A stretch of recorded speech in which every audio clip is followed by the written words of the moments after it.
यहोशूएल की पुस्तक जब हम पढ़ते हैं, उसका 24 बाब उसकी 16 से 25 आयत, परमेश्वर ने कहा, हे मनुष्य के संतान, देख तेरी आंखों की प्रिय को मारकर मैं तेरे पास से लेने पर हूं, परंतु ना तू रोना पीटना और ना तू आंसू बहाना। लंबी सांसें ले तो ले, परंतु वे सुनाई भी ना पड़े। मरे हुओं के लिए विलाप ना करना। सिर पर पगड़ी बांधे, पांव में जूती पहने रहना। ना तो होंठों को ढांपना, ना शोक के योग्य रोटी खाना। आपको पता है ये वचन कितना ताकतवर है। यहोशूएल जो था, बाइबल कहती है दानिय्येल से कुछ साल पहले उसको भी बंदी बना के ले गए थे। वो भी यहूदी था, उसको बंदी बना के ले गए और कबार नदी के तट पर वो सब लोग बंदी बन के रहते थे। और परमेश्वर ने यहोशूएल को चुन लिया अपना दास होने के लिए। और परमेश्वर ने कहा, मैं इन लोगों को तेरे जरिए बात करूंगा और मैं इनको बताऊंगा कि जो उनकी जिंदगी की मुसीबतें हैं वो उनके पापों के कारण है।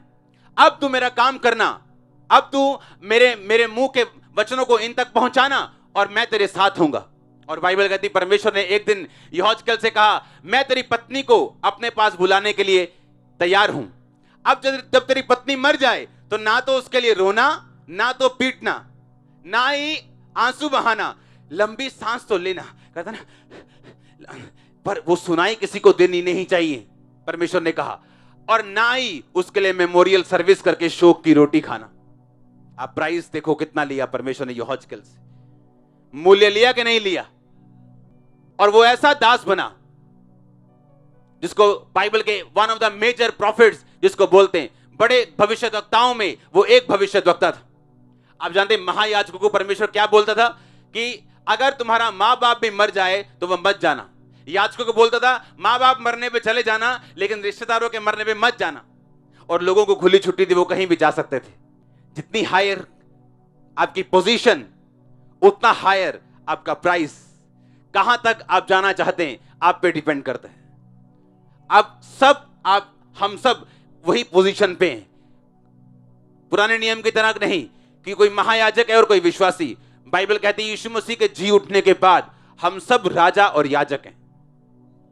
और जितना आप सेक्रीफाइस करेंगे अपनी लाइफ से, उतना ग्रोथ, उतनी ब्लेसिंग, उतना हेवनली एक्सपीरियंस, उतना आत्मा का प्रभाव ऐसा होगा कि लोग ये दो ही बातें बोलेंगे, या तो बोलेंगे कि ऐसा हमने कभी नहीं देखा, या बोल देंगे ये फेक हो सकता है, क्योंकि वो इस तरह का, इस लेवल का आपकी लाइफ में होगा। या तो बोल देंगे फेक है, ऐसा हो ही नहीं सकता। तो जिनको मालूम है फेक नहीं है, वो बोलेंगे नहीं, ऐसा हमने कभी नहीं देखा, ये खुदा की महिमा है।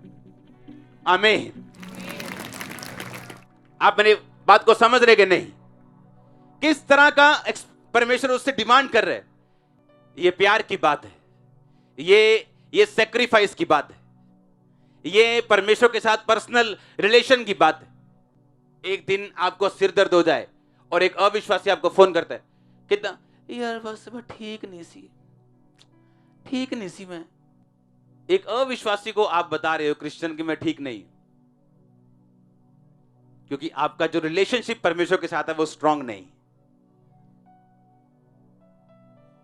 उसने कहा तू लंबी सांसें तो लेना, पर वो बाहर किसी को सुनाई नहीं देनी चाहिए। तू शोक के योग्य रोटी मत बनाना, मेमोरियल सर्विस मत करना। जो काम मैंने तुझे सौंपा वो काम को पूरा करना। इस तरह से आप बचाए गए हो। आज का यूथ जब सेवा में खड़ा होता है, 1 साल के बाद, प्रभु मुझे फॉर्च्यूनर चाहिए, मुझे लंबी गाड़ी चाहिए। आज भी मेरे फादर और मदर किराए के घर में रहते हैं, आज भी, अभी भी, लाखों रुपए चैरिटी करने के बाद, लेकिन ये पैसा चर्च का है, मेरा नहीं। मैं मैनेजर हूं यहां, मालिक नहीं। हालेलुया।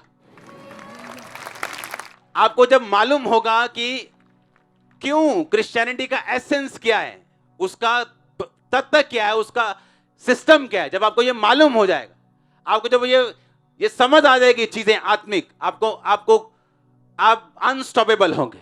कोई दुनिया खड़ी हो जाए आपके खिलाफ, आपका बाल ऐसे इधर उधर भी नहीं होगा। मैं सच कह रहा हूं, आपने देखा होगा।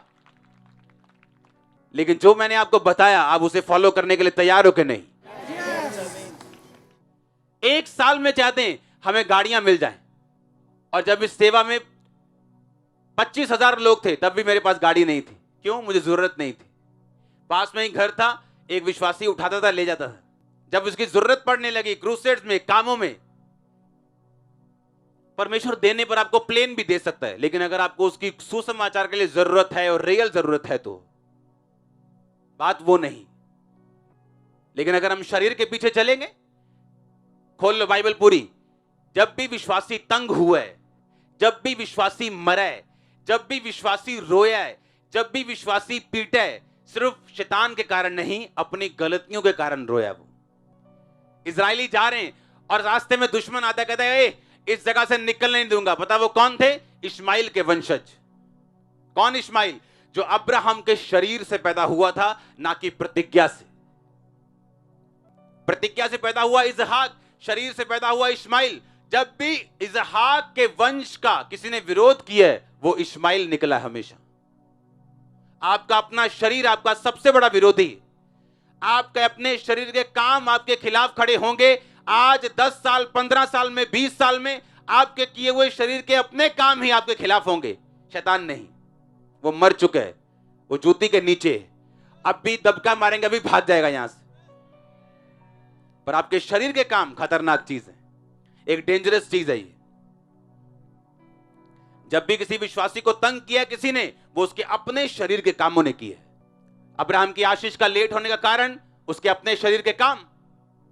परमेश्वर ने कहा सिद्ध होता जा, मेरी उपस्थिति में चलता जा, यानी तू अभी भी सिद्ध नहीं है। उसके बाद जब शरीर के काम उसने त्यागे, पूरी तरह से परमेश्वर का पीछा किया, अपनी सब कमियों को त्यागा है, परमेश्वर ने उसको वो इजहाक दिया जिसका वो इंतजार कर रहा था।